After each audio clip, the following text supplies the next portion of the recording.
Hello, respective employers. I am Ana Joy Javier, 36 years old from Bagcao, Cagayan Valley, Philippines. I am separated with my ex-husband and I have one son, age of 16. My highest attainment is high school graduate year 2005-2006 at Bagcao National Agricultural School, Talang, Bagcao, Cagayan Valley, Philippines. I am a third child of Alfredo and Evangelina Javier. I have two brothers and two sisters.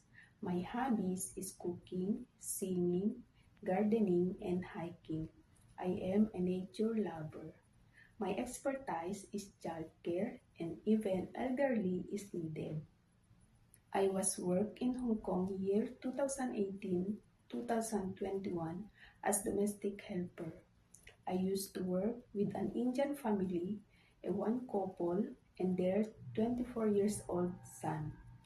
My job is cleaning the house, washing, and ironing the clothes, and marketing. Now, I'm working here in Saudi Arabia as domestic helper since October 2023 until October 2025. I serve one couple with two children, a 5 years old boy and a 1 month old newborn baby girl.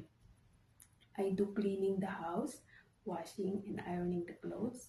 Sometimes I cook for them, but most of the time they order our food. After I end my contract this coming October 2025, I want to apply and work again in Hong Kong to save more money with helping my family and especially my son's college future. Sir, Madam, if you choose me, I'm very willing to learn to cook a Chinese food, willing to take good care an elderly and a newborn baby. I promise that I'm dedicated to my work, prioritize my job, my duties and responsibilities. To all employers, thank you. Hoping and praying to select me. Looking forward to work with you as soon as possible. God bless.